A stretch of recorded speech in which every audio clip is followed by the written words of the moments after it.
You ready to transform your pool into a stunning oasis? At Mainland Pool Service, they're a family-owned business committed to keeping your pool looking pristine all year round. They believe that pool care should be proactive, not reactive, which is why their skilled team handles everything from routine cleaning to complex issues with precision. They prioritize clear communication and personalized solutions to exceed your expectations. Join the Mainland Pool Service family today and experience the difference their expertise and dedication can bring to your relaxation retreat. Contact them now at mainlandpoolservice.com. Junior Grizzlies summer camps presented by Ortho South are the key to a slam dunk summer with over a dozen 4-day camps perfect for hoopers ages 6 to 14 looking to build fundamental skills and make unforgettable memories. With camps across the Mid-South in Tennessee, Mississippi, and Arkansas, you won't have to go far for the ultimate hoops experience this summer. Registration comes with a Junior Grizzlies jersey, lunchbox, and a basketball to take home. Don't wait, space is limited. Visit grizzlies.com/Junior Grizzlies today to secure a spot for a fun-filled summer. That's grizzlies.com/Junior Grizzlies. Get ready, Grizzlies fans. It is time for the Surfside Can Shuffle. Can you keep up with the cans and find Mac the Crab?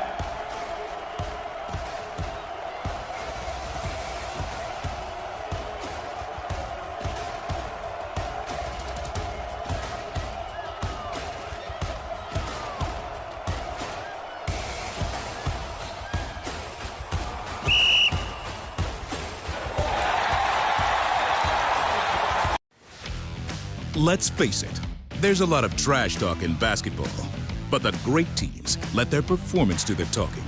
Like Ford F-150 with Pro Power on board, a class-exclusive industry-first feature that turns your truck into a mobile generator and leaves the competition speechless. Ford F-150, official truck of the Grizzlies. Greatness starts here at your Mid-South Ford dealer. Class is full-size pickups under 8,500 pounds, GVWR. Orthopedic injuries can be unpredictable, unforeseen, and unscheduled, and Ortho South understands this better than anyone. Since your injuries don't make appointments, you don't need to either. That's because Ortho South welcomes walk-ins during the weekdays, in the evenings, and even on Saturdays. So next time an unforeseen injury makes an unscheduled appearance in your life, visit orthosouth.org to find your nearest urgent care location. Just walk in, and Ortho South will take care of everything, especially you. Learn more at orthosouth.org. That's orthosouth at orthosouth.org. Grizzlies fans know it's the team that gives you the edge. Big River Steel does too. And much like the Grizzlies have recruited legendary talent, we want you to be part of our team. Are you ready to be part of something legendary? Then visit www.bigriversteel.com. That's www.bigriversteel.com.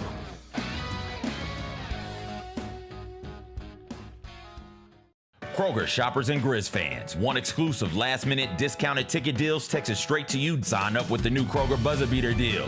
Fans can sign up by texting Grizz to 636-479 or visit your local Kroger store in the Delta Division and scan the QR code. By signing up, you agree to receive recurring automated promotional and personalized marketing text messages from the Memphis Grizzlies. Consent is not a condition of any purchase. Message frequency varies. Message and data rates may apply. AZ's making money thanks to the new CBA. Incredible stuff. Her good stuff.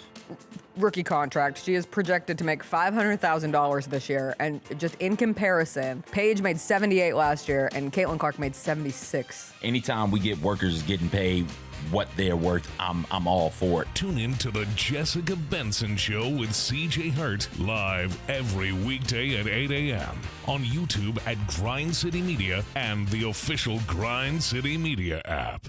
Grizzlies, take your fandom to the next level by becoming an MVP. How long have you been an MVP? Since day one. Enjoy the great benefits of being a season ticket member. Pre-game MVP moments, including Autograph Alley, exclusive Grizz gear deals, access to member or MVP-only player events, and much more. He's been an MVP for 22 years! Become a Grizzlies MVP today. The Grizzlies are proud to team up with Prime Global Group, a company on a mission to redefine real estate investment. By leveraging deep experience, strategic insight, and robust resources, Prime Global Group is shaping a smarter, socially responsible future. Whether you're an investor or simply curious, now's the time to explore innovative strategies that align with your values. Join the movement and discover how you can be a part of this exciting evolution. Visit primeglobalgroup.net to learn more and connect with the team today. That's primeglobalgroup.net. Live from downtown Memphis, this is the Chris Vernon Show on YouTube at Grind City Media and the official Grind City Media app. Now, here's your host, Chris Vernon.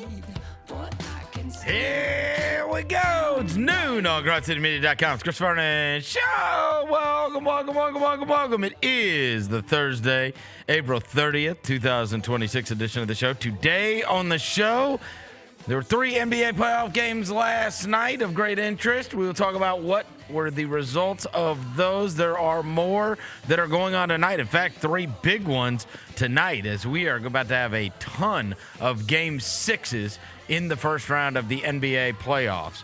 We'll get to other news and notes today, including John Wall's new job, a bunch of college sports news that we want to get to. Live Golf seems like it's going to be done. We'll get to it all. It is a Thursday. It's all right out. Smile. Let's do it. Turn it up.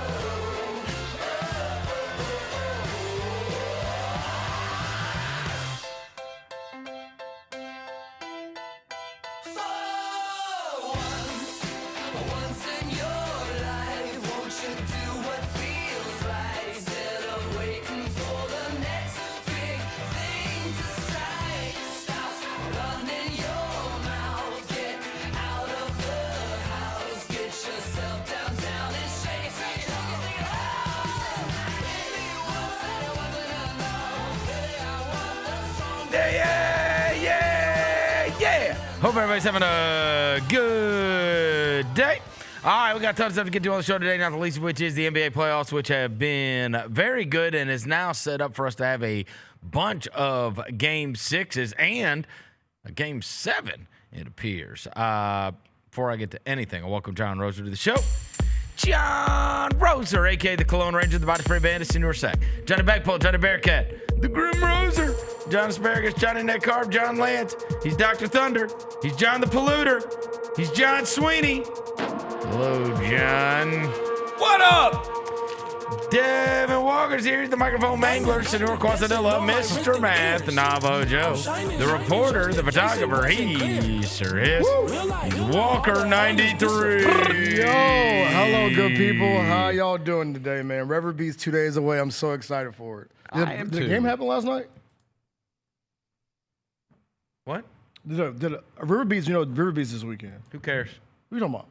Did the game happen last night? Who cares? We do. We care. We support Flyers Memphis. Won a game last night. Support the city. The Philadelphia Flyers won a game last night. It was a great game, great effort.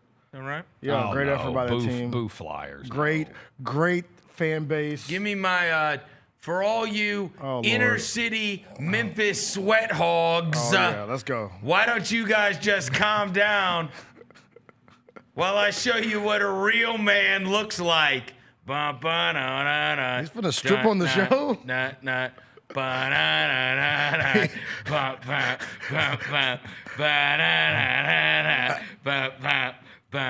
That's why he was dressed like it was 40 degrees. That's why he was dressed like a cookie monster in his mud. Yeah.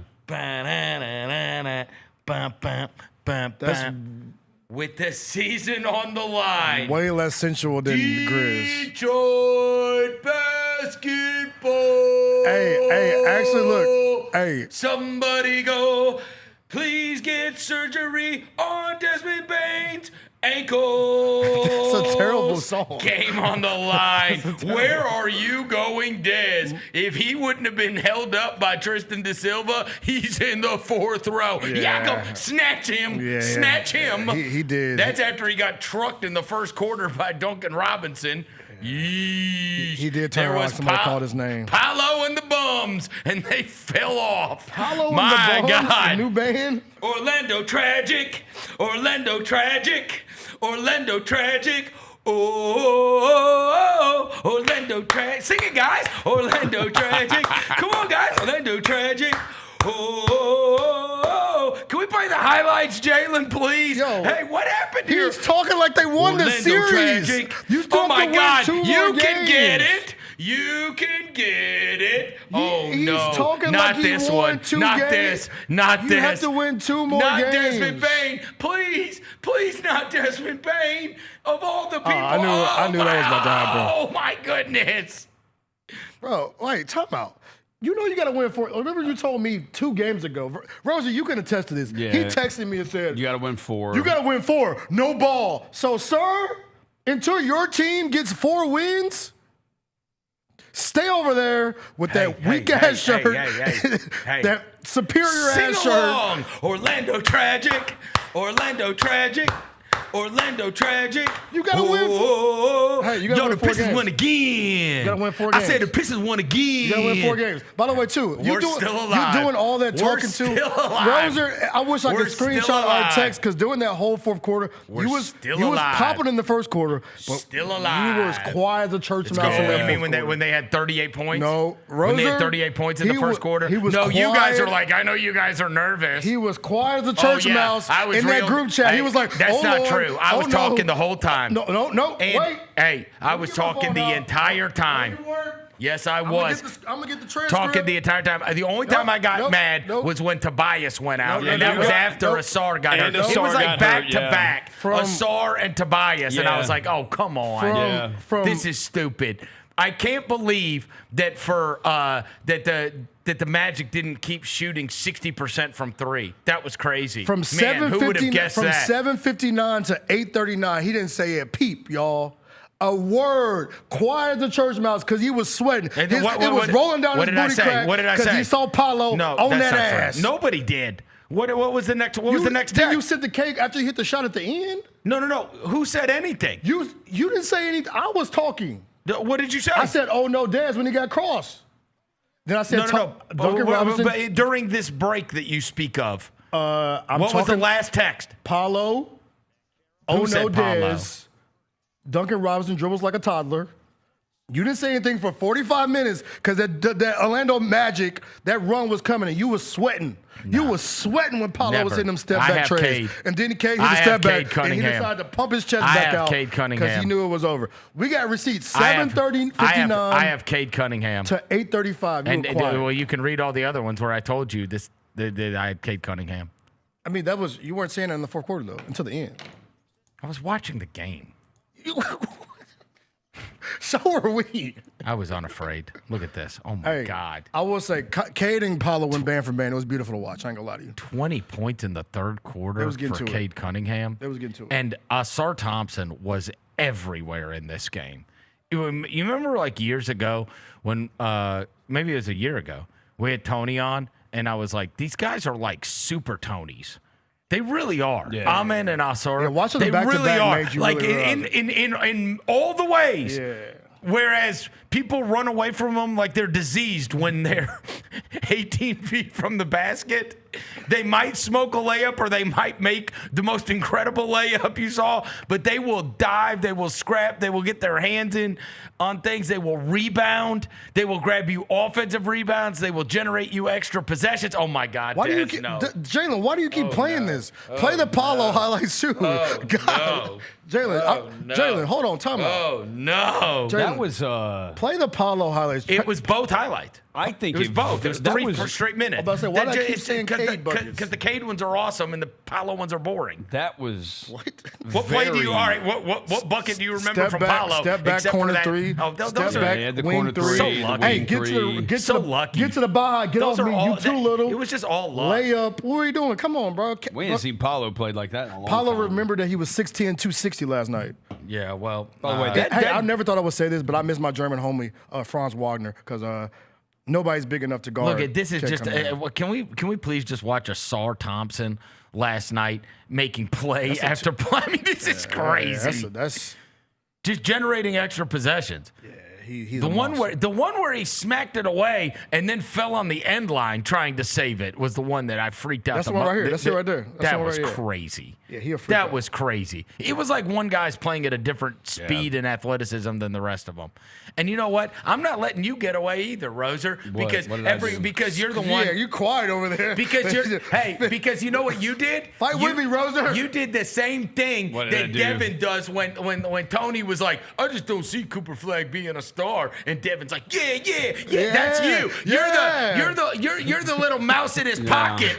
You're the little mouse in his pocket. Thank you, Roser. And you want to pump up and you want to talk about the magic this and the magic that. Just all right. You got your little heart of a champion. Bro, he said, look, you said no ball. You're still you still got to win. You don't trust them. You do not trust the Orlando Magic. I don't trust the Pistons either. Exactly. We don't trust the Pistons either. Their second best player is just Jamal McGlory with a muscle. As you said, they're better without him. He showed up in the last 5 minutes. Night, they're better he showed up. He got the dunk. He showed up in the last 5 minutes. He did. And the other thing is this. I don't know why. I may have to call JB.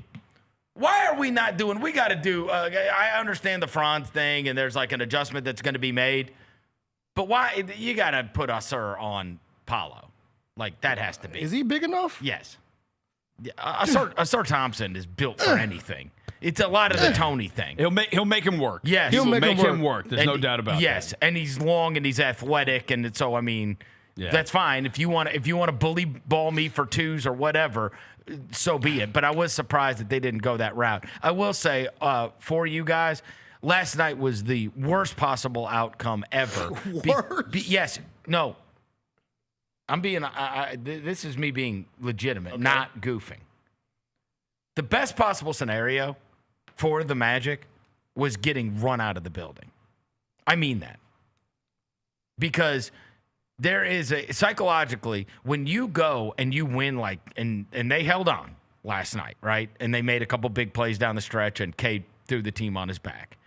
But you are forced to then make adjustments that you would not make if you bombed the team out. I always think that in many cases, bombing the team out actually favors the team that got bombed out because they look at it and they look at that game tape and they say, you're not going to get to do this, you're not going to get to do this, you're not going to get to do this. That's the ebb and flow of a series. You have seen it now in all of these other series, right? Yeah. You watch Houston and they go, guess what? Luke Kennard does not get to play and score anymore. Like that's not. They put the that's Thompson not what twin we're on doing. him. They put the Thompson twin on him. And CJ McCollum, that's not how you get to operate anymore, right? Like that's the ebb and flow of a series. Now the great players are able to deal with it, right? But like you keep on making adjustments against it, and I think you look at that game last night, and that game film is going to be filled of ways the Pistons can improve in a way that if you run off in that game and win that game by like 30 points, now the Magic are taking all your stuff away in the next game and making life hard on you. The only thing, though, this series, outside of the third quarter in Game 2, nobody's running away on anybody. The third quarter is the only time that either one of these teams has run off on them. And I think the one thing too, if you're the Magic, I think on the other side for me, if I'm the Magic, because it's like, okay, we're right there. I think the next game they will not let Cade play one-on-one. They're not gonna let Cade just sit at the top of an island, get dudes one-on-one, and just let him cook. I guarantee you, in Game 6, he's gonna get double teamed so much more. That's probably because if you just watch the film, you're like, yo, he's on the island. He's on the island 80% of the game. Well, but there's nobody to guard him. Here's your problem. The same will be true of Paolo. Oh yeah, Paolo. And he got other people that can dribble though. Who? Dez can make a play. Dez can't dribble. Jaylon Suggs can make a play off the bounce. Jaylon Suggs is benched. Anthony Black. Where was he last He night? was 18. Anthony Black was he was shooting like he was Reggie Miller last night. That was so out of character. That's the worst shooting team in the NBA. Hey. And they were shooting 60% from three. It's the only reason they were in that game. Basically, we can both agree. Cade's not going to get. They're not going. The they don't Magic let are not Cade going to let just Cade dribble get at the top, 45, bro. and the Pistons are not going to let Paolo get 45. Yeah, it's for I guarantee That's you. true. Like, when it's they gonna play that happen both game ways. 6, when he comes off that high screen, they're either gonna get blitzed on that high screen or they're gonna double him off that when he's just up there just because the only person that was contributing for you was Tobias Harris, J. Cole. If Tobias Harris wasn't hitting them middies, it would have been over with, bro. He did hit a couple of middies, It man. would have been over because nobody else is there That's for because it. everybody on the Magic, Nobody else wants it, bro. little. They're too little. Jalen Duren is freaking They're too little. just there. They're too little. Dana Jenkins missing wide open threes. Yeah, Oh no, Duncan- there was a point when when Harris and Asar were both out, and I looked at the Magic line or the Pistons lineup, and it was like LeVert, Dennis Jenkins, Duncan Robinson, Javonte Green, and Isaiah Stewart. I was like, oh, buddy, it's like, oh, they might be in trouble. So look, you better hope Thing's that- a mess. You better because Cade was your boy James Harden for the first 4 games of the series. So you better hope when he was not James Harden. He tied James Harden for the most turnovers through 3 games. But he also he was not shooting 3 for 11. But he was throwing the ball everywhere. But he wasn't 3 for 11. James Harden is 3 for 11 with 9 turnovers. He had 6 turnovers again last night. I mean, he did. He had 6 again. He tied him for the most turnovers in a 3-game stretch in playoff history. So he was James Harden. When you double him, nobody else is. If somebody's not making plays, you're gonna be sweating game 6. All right, You better hope because the certain times they ain't gonna get no jump shot in their day, bro. I told you what was going to happen. I'm unconcerned. You said they're gonna win game 5. And they're going to win game 6, and then we're going to Detroit for 7. You said they're gonna win game 4. They didn't win game 4. You said they're gonna win game 3. They didn't win game 3. Pistons in 7. Bro, I'm not worried about you, bro. And you know what? Wayne say? We may have a couple of these too, because the Rockets look like they, Bro. you want to bet against them? Bet against who? It was the Rockets, I'm saying. Oh, no, same I'm going to win position. that series. They're probably going to win that series. They're in the same position. Yeah, that was. They should be up 3-2. They screwed I away think game Austin 3. Reeves Like messed- they really should Do be. you up know 3-2. we could have 3 of these? It's not implausible. Yeah. Oh, I love it. So much 3 more. of these I love it. where we get game 7s from 3-1 series. Because wouldn't you think? I mean, if Minnesota doesn't take care, I mean, they got to take care of business, right? But I mean, like that one could have been, right on the edge of victory, and then it gets snatched away. Same thing could happen to Orlando. Same thing could happen to the Lakers. Like all of these, and that's what we talked about. Like yesterday, there's Oklahoma City and there's San Antonio. The margins are so thin. In both conferences too. Yes. In both conferences. Then AO and all Bones aren't playing. All joking aside. Yeah, Wow. AO and Bones might not play tonight, so Minnesota might be screwed, bro. Yeah, that's tough. I saw that earlier and I was like, yep, it's over with. I mean, and you watch that Lakers thing last night, and you have LeBron getting frustrated with Şengün calling it a soft foul, and then you have this interaction that took place at the free throw line last night between LeBron and Şengün. Anybody but you. You're going to love this. Oh, I saw it live. LeBron James coming off a game in which he had just 10 points, was 2 of 9 from the floor. Was tied for his fewest made field goals in a playoff game in his career. First time he had done so since 2014. None of his Lakers teammates were on an NBA roster the last time that happened. You don't say that. You don't say that. You're the only one on the roster. You're the only one on else. Anybody else on the roster can say that. You don't. Except you. I mean, he did have a point. That's hilarious. I will give you. Shout out LeBron. I will give y'all boy. No. We're not letting you do this. What are you talking about? We're not letting you do this. Do what? We're not letting you do this. Do what? We get to bring it up. Oh, the Reed Shepherd thing? I'm going to give y'all boys some credit. What do you mean? You mean when your boy, LeBron James, tried to bully tried to ball son him. Reed Shepherd? He tried to Look son at him. him. You know what he did? That's an origin story, my guy. He scored 4 straight. He scored 4 straight. That's the movie. Bang! This is the movie. That's the origin story. Give me that. Let me get that. Look what you did. Yeah. Look what you've done, LeBron. Okay, all right. Look what you have done. That was cute and all, Verno. But if you look at the time on that clock, what was your boy Reed Shepherd doing when they were throwing the ball ever about to blow another game? They could have blew that game, bro. If LeBron would have hit, he was what, 0 for 1,000 from 3. Mm-hmm. If he would have hit one of them, Lakers win that game last night. The Rockets are the CTE basketball team of the NBA, bro. Watching them play down in the clutch is so bad. Here's the thing. It's so disgusting. Here's the only thing, though, and this is what we were talking about yesterday. It wouldn't shock me if they were onto something and were able to win defensive games against that Lakers team, because it was appalling that they were getting smoked in the first place. Right. Yeah. When you watch, finally people saw when the Lakers look like they should look, how you should make them look with what they're bringing to the table when they're starting Marcus Smart, Luke Kennard backcourt with Rui Hachimura, DeAndre Ayton, and a 41-year-old LeBron James. How is that team smoking you? How? That's crazy. It was never supposed to be. I mean, it was embarrassing that it was happening. I kept saying. I mean, I know that people are, mildly impressed with the Lakers. This is about how disgusting the Rockets are. Yes, bro. They were there was a game 3. They were up at double digits with 40 seconds left and lost the game. Well, now they need Durant not to come back. Yeah, no, because they've kind of caught a group. He's been ruled out. I know, but they've caught a group. They figured it out on because they put a Sir Thompson on our boy Luke Kennard, and Luke Kennard water been shut off like a mug. I mean, he played 31 minutes and had one. One. It's hard to get one in 31 minutes. It is. It is hard to get one. I almost would rather have 0. Yeah. Yeah, me too. You know what I mean? Yeah, 1 looks bad on the box score, bro.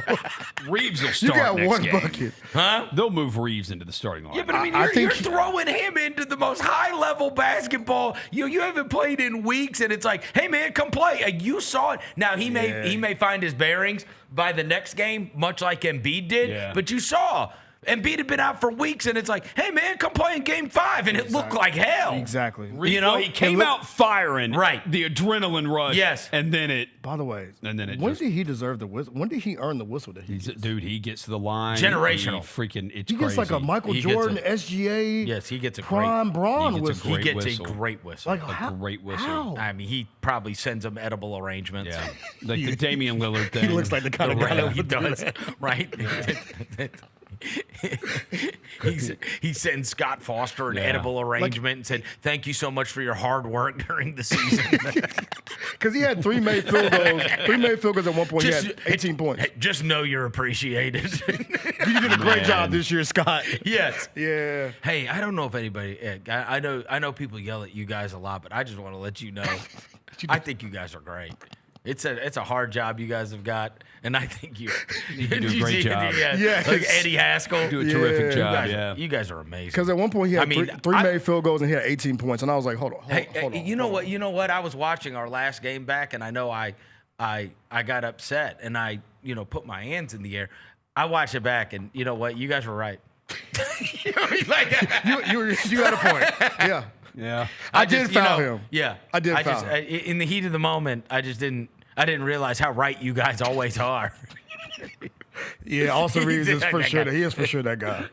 He is for sure that guy. But yeah, I was like, bro, how does he get to the line so much?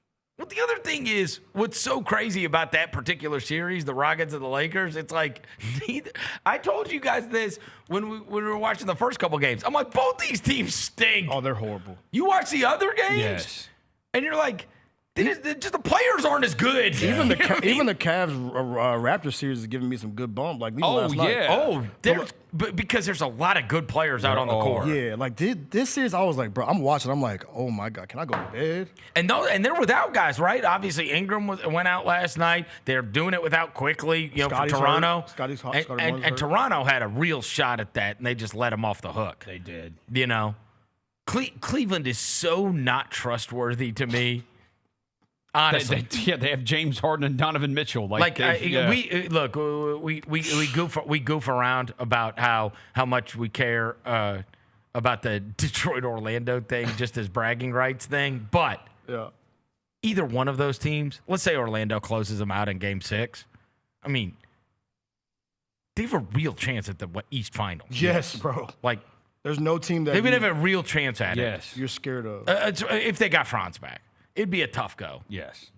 Just to score enough. Yeah. If they don't get Franz back, which, again, if you're sitting out a game, and again, like I told you guys, calves, hamstrings, groins. I was not happy. Tough. When I saw that calf, I was like, oh no. And so he's probably out. I mean, if you can't play in a playoff game, right, you're probably, and I do think they would need him. Yeah, for sure. But I mean, you think about it, and on the other hand, Detroit, they could make Cleveland so uncomfortable.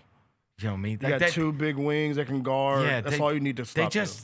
I mean, it's just so on and off. The Jared Allen Mobley thing, and obviously that it's just a total dice roll what kind of Harden you're going to get, and that may be dependent on the quarter. And they manned up in that second half and were able to win. But again, it's against Toronto without two of their best players. And how trustworthy are you? I mean, it felt like they were. You looked up and they're down 10 in the second half, and you're like, bruh, really? At the crib too, at the crib. Really? Yeah. Why are you not running this team out? Yeah. Every team, every game in the series, the home team has won. Well, it wouldn't shock you at all if that thing goes to 7. If Toronto takes care of business on their home court, obviously they would have to have Barnes available for that, because he has certainly been the most consistently good player in that series. I think Scotty Barnes has made he has certainly helped his reputation a great deal, and so even more than him for anybody that has paid attention to that series, not that you necessarily would. It's R.J. Barrett. Yes. R.J. Barrett has been awesome. Has been awesome. He has been awesome in that series. Really. We doing a 2019 redraft? I'm just saying. I was talking with Gary about this yesterday, where it's like you never know the development of these guys, that you can look up and they are they're radically different. When we were talking about, I think we were talking about with Reed Shepherd, and I was like, it's hard to remember he's in year 2 of this deal, right? He would theoretically be he would just finished his sophomore year at Kentucky, and I said, even of the greatest players in the NBA, we live in an impatient world, and also we make determinations very early. I even thought about this with Paolo, right? Because at one point, we certainly thought Paolo could be a top 5 player in the NBA. That playoffs he had last year. The answer is he probably still could be, but you expect him to be at an earlier age than he is prepared to be. The same thing went with Cade Cunningham. That team at one point was looking and going, we still need the guy. They had the guy. Yeah. They just didn't even know. They didn't know they had him, right? Yeah. And you look how many years into it with this, and so I was going through it, and I was like, if you would have judged a huge swath of the best players in NBA history, you didn't know by year 4.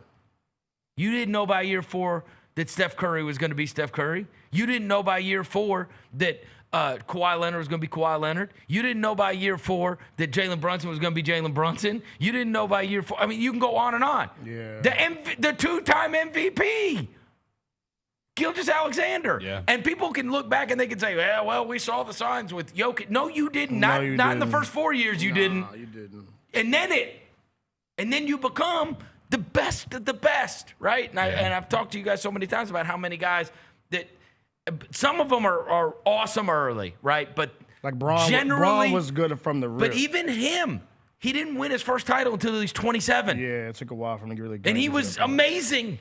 Yeah. He was awesome. When you've gone through history, generally you're 20. It's gotten to be where I think Shea was 26 and I think Giannis was 26. But I mean, like I've talked about that for many years. Like generally over the years, whether it's Shaq, whether it's Michael Jordan, whether it's LeBron, even the best players ever, their first title was at 27. Yeah. You know what I mean? And like you said, even in many cases, he was still like 6 years into the league, which is a lot of years in the NBA. Right. That's a lot of years in the NBA. 6 years. That's a lot of. And yet you looked up. A lot of miles. And no one would have ever thought that a lot of the guys that ended up being, I mean, certainly the Clippers did not think they were trading a 2-time MVP. You know what I mean? Right. Yeah. He wouldn't have done that. And 7 first-round picks. Exactly. Because he looked and once upon a time, the Rockets moved off of James Harden. They did. And he became an MVP and one of the top 10 scorers. The Thunder moved off. Thunder. Yeah. But he became a top 10 scorer in NBA history. Changed the game, low-key. Right? Yeah. Changed the game, But bro. they saw the first 4, and so that's what I'm saying. We see the first 4 years of these guys, and They're not. These are the greatest of the players. And we didn't think they were going to be the greatest of the players. Yeah. I mean, imagine if you would have had that conviction about Shai Gilgeous-Alexander and just gone and collected every Shai Gilgeous-Alexander card, bro. You'd be rolling the dough right now, bro. I mean, how much? Same thing with all these guys, right? Like the ones that if you picked it right, I promise you, I have boxes of cards. Like there will be a day where we will go through like the cards, like you separate the ones that are the good ones, and then you put those in the sleeves and the hard cases. And Williams got boxes and boxes of these cards, right? So you have we basically have cardboard boxes that are filled with cards all through him growing up. Every time we went to Target or Walmart, he wanted to buy cards, right? He loved getting basketball cards, right? There's going to come a day where we just maybe during the summer where we sit down and we just go through it. And I guarantee you it is going to be filled with Brunsons and Gilgeous-Alexanders because those were the ones we put in the cardboard box. Yep. We were trying to get Jarens and Lucas and Jaws and all these guys. But there's so many of them. I guarantee you that we have all kinds of common boxes that are filled with. Well, you need to go through those. I know. Yeah. SGA Silvers, PSA 10s are doing almost $3,000. Unbelievable. And it's probably in a box somewhere. You probably got one somewhere. Because we didn't care. That was the Clippers SGA, No, do you think about that? When you bought it that year, because that was the same as the Jaren year, right? Yeah. No, if your rookie in your pack was Shai Gilgeous-Alexander, you were like, damn it. You know what I mean? Brunson's not nearly as much. He was the 13th pick of the draft. Yeah. SGA's pricing because you got to remember that year was that's Trey, that's Luka, that's JJJ. That's who you were going for. So if you got Gilgeous-Alexander, that was the dud. There's only three guys. There's only three guys more expensive than SGA. It's LeBron, Curry, and Wemby. Wow. Those are the only Cooper Flag maybe because he's a rookie. And to your point about the age thing, he might be the one because he's not from this planet. Wemby could be one of those that wins before he's of that age because he's not. For sure, he's not an actual human. That's right. But he could break it down. Now, again, that's being the best player on the team, which of course he would apply to because Duncan won early. Right, yeah. But he was alongside, Robinson. Magic won early, but he was alongside Kareem. Wade won early, but he was alongside Shaq. There are examples, right? But being the best guy, but being the guy, right? Do you think it's because of the culture we live in now? Why people give up on people so much? Because back then. I gotta say back then, you got time to really live it out. I know DeMichael was talking about eras of basketball, Stockton and Malone. They had time to really rock out. Is it because the microwave culture we live in now, or just the NBA? I think it's also and I also think the money. Okay. That the expectation is right.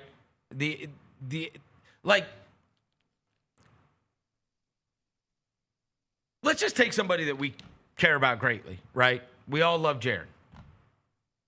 There's a real possibility the best Jaren years are ahead of him. In fact, I would probably bet on that. Same. You know what I'm saying? Yeah. And that seems insane. Yeah, because we saw Deport Jaren. Obviously, Danny Ainge thinks his best years are ahead of him. That they have not already been had. Right? And Danny Ainge has been pretty good at this stuff. Yeah. Right? Now, the Grizzlies make their decisions. Their decision is different than the decision that the Jazz are making, whatever. But, he was already his 50. Now he's about to get paid $50 million, so he has to be awesome, right? Coming up next year, but right now, you don't have the time in the same way that you used to because if you're Franz Wagner, you signed for $180 million. If you're Paolo Banchero, you're getting. You know what I mean? With great riches comes great responsibility, and these guys are so rich. They have to be your best. Yeah, okay, that makes sense. You know what I'm saying? You don't get the time to really kind of live it out a little bit. Yeah, for a long time, it wasn't like that, right? After your first 4 years, now your first 4 years, Desmond Bane, who we love, but he's never made an all-star team, and he signed a max deal. When guys like that are signing max deals, Yeah. and so, that that's why I say, like, in a pocket, and I am kind of excited about what the Grizzlies can do. I mean, they've got to nail this. Hopefully they get lucky, but more importantly, whether they get lucky or not, nail that draft, because I do think the best teams are going to be young teams, because it's just so hard, because there's only so many of those guys that, like, it wouldn't surprise me, especially depending upon what happens throughout this playoff run, if Jaylon Williams is gone from Oklahoma City. Right. Like, they already made that decision on Giddey. The next one would be Jaylon Williams, because they're not going to get rid of Chet, right? But you can't have SGA, Jaylon, and Chet all making that kind of crazy money. Yeah. If you do, you're going to have to move off Hartenstein, Caruso, Kason Wallace, Dort. You got to move around the other. You got to move the other pieces. So what I'm saying is, because your team can't be good enough if you're paying everybody, they have to be good enough. Yeah. And they have to be good enough by year 5. Yeah. And a lot of them aren't ready to be good enough until year 7 or 8. Yep. You know what I mean? Yep. That's been the course of history tells us that, right? And they're also, in many cases, coming into the league at 18 and 19. I watched last night a guy who was outstanding in the game, who they don't really know what he's going to be. And he always struck me as a Jaren-type character. But Jabari was great last night. But people are like, I still have Jabari Smith stock, but he's been in a weird spot where if he was on a different team, he doesn't really mix with Şengün all that well. But he obviously is playing with Şengün right now. But, I mean, like, I don't know if he's always been put in the ideal situation for his own particular development, given the teams that they've had there or whatever. But I think that he's a good example of people already made up their mind on him. Yeah, he's 4 years in, right? too. People have already made up their mind on what Jabari Smith's going to be. Like, couldn't you see him being awesome in 3 years? I feel like he should be so much better in He's a 22-year-old that's 6'11", 230. And he plays hard. And shoot the ball, dribble a little bit. Yeah, bro. You could see him. He got the tools. Like Gigi. I feel like Gigi is one of those, too. Well, like Gigi's absolutely one of them. Like, he got the goods, bro. What's Gigi when he's 25? He got the goods. But there are certain guys, like I was listening to the discussion on the Simmons podcast where they were talking about Ayo. This was after the 43-point game. Did you hear this? Yeah. And they were saying, could this be a Brunson-type deal? You remember when Brunson laid waste to the Utah Jazz the year that Luka went out? Yeah. And then the price of the brick went up substantially. He's an unrestricted free agent. So is somebody going to go out there and say, you know what, I'll give him 4 years, $100 million? And then what if we look up and Ayo Dosunmu is awesome? Yeah. I mean, again, I don't think that's, I think probably Brunson is an extenuating circumstance, but I'm just saying the guy did have 43 in a playoff game, and there might be somebody that sees that vision in the same way that somebody saw the vision with. It was easier with Harden than it was SGA or Brunson or some of these others. And it makes right? that is one of the biggest what ifs of the last 5 to 10 years. What if the Mavericks just give Brunson the money? Luka's probably never gone. Yes. And you've got Luka and you've got Brunson. Imagine your number 2 defender trying to guard Brunson. Dude. Rosa, they would give up 700 points. No, you would build defense around him. They did it with Kyrie. They figured out how to make a finals with him and Kyrie. They did. But and Brunson's better than that. They are way worse defenders than Kyrie. Luka and Brunson, boy. No, they're not. Yeah, they're not. Kyrie doesn't defend anybody. Yeah. He tries, though. But it's like, that boy Brunson, the traffic cone. Yeah.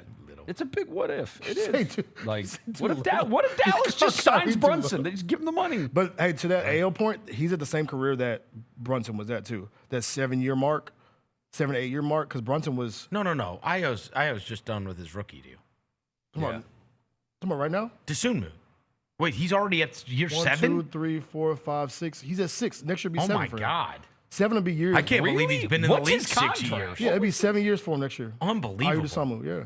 God, he was in Chicago just rotten. And that's what Brunson was when he went to New York? Brunson was 1, 2, 3, 4. He was 5 years in. Yeah, this is because it was after his first. Yeah. Okay. This is Ayo's 5th year. Yeah, it's 5th year in the league, bro. Wild too. Well, no, and much like we're seeing, we're going to watch this game between Atlanta and New York tonight, and No. And he got passed around everywhere. He was in New Orleans and Utah and where else? I mean, he was in a bunch of places. A lot of places. They just, I mean, he was just thrown in trades. Yeah, you were telling the story. Nikhil Alexander Walker. He thought his career's going to end when he was in Utah. That's right. Because that's where careers go to die. I mean, not like role players, not Jaren, but like over and over again. Yeah, but now he's a MIP, about to get paid. Oh yeah, and he was just he was thrown into trades. Let me see. So nobody thought anything of him. Oh yeah, they signed Io after his second year in the league. The Bulls went ahead and gave him 3 years, $21 million. So they saw a 3 year, $21 million extension, and this is the last year. That's a what's it called deal? That's a because he was a second round pick. Because he was a second round pick. Second rounder. Jerome 9? something like that. It's like 3 and 27. Jerome's like 3 and 27. Todd Jerome. That's why I'm like, dude. Yeah, he's 328. Same thing. Yeah, if you're going to keep Jerome, I'd go ahead and just tear up that third-year player option and extend it, like double it and double it. Give him 2 years, $32 million extension. I tell you that, and again, I don't want to get too excited. Bro, I loved him last year. Me the too. games that he played for us. Too. And it's one of those where you go, he's got swag, man. Got sauce. But you're also like, what's his ceiling? Right. Could he be way better than people thought he was going to be? Give him the ball, right? Be able and maybe it was one of those where they saw the vision, right? Where it's like, hey man, grab a hold of him now. Look, I promise you, nobody thought it. Austin Reeves is going to sign a max this summer. Austin Reeves hasn't been an All-Star yet either, has he? He didn't make an All-Star team. No, he was hurt. So he hadn't made an All-Star team either. He's going to sign the max. Would you rather have Austin Reeves for a max or Ty Jerome for 9 to 15 million? But I'm just saying, Austin Reeves is going to sign a max contract. Right. That's to your point, Dev, about like the expectations coming so quick. I mean, you got to perform like a max guy then. Yeah, because you're getting that money. And you're not ready to. Yeah. We pay these guys at a level that they're not able to perform at yet. They're not able to perform at that level. You're seeing it, bro. Trust. You saw the Jaylon Duren thing, bro. He's going to get an all-NBA max. Until that guy learns how to develop a 10 to 12-foot jump shot, and that's going to kind of mess up the Pistons roster that. because we're giving you all that money. It also might mess up him. Yeah. You know what I mean? For sure. Like, why do I need to develop a jump shot now? I got my money. Right.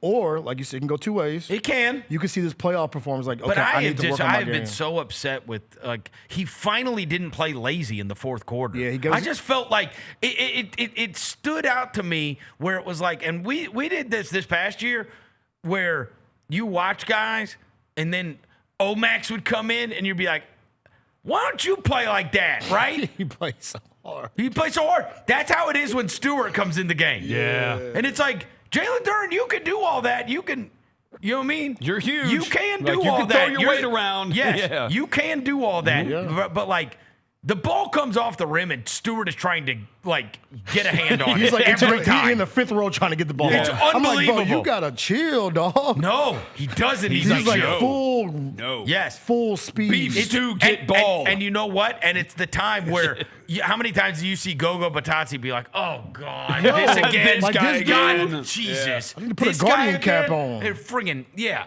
got elbows flying around. This guy, and Eddie's just standing there barrel chested. He plays basketball like a football player. Yes, like he's the but football he player goes that walks hard in the after gym. everything. He does. It's everything. And that's why it stands in such stark contrast to Duren when he comes in. It's like, bro, just at least give it everything you got. Go grab it, 15 rebounds. Yeah. Just go do that because you're not scoring. Even last night, he only had 9. He scored at the beginning of the game, and that was it. Yeah, 9 rebounds, bro, in 28 minutes of play. Like you need. Well, and he didn't even have how many points did he have? 12. He had that dunk at the end. Yeah, that's the most he's had in a game this series. He's had 2 games with 12. 12. His guy was 20 and 10, averaged 20 and 10. He's about to get paid. Hey, 20 and 10, 65% from the field. Yeah. And now he's a role player in a playoff series. Not even a role player. I mean, I do think if they got one more like playmaker on the wing, it would open him up. We've been too. saying that for 2 months. No. I'm saying, but we say that as a reprieve for Cade. I also think it would be amazing for Duren because Duren just needs to be like the number 3, Clint number Capella. 4, yeah, let me just finish everything. Stuff, like a super Capella, right? Janitor out there. But as long as I can put 5 guys with their feet in the lane, you have neutralized. You have made Cade play from outside, and you have made Duren inconsequential. Right. Like, and that's the thing, because nobody gives a crap if I throw the ball to Javonte Green or if I throw the ball to even Tobias.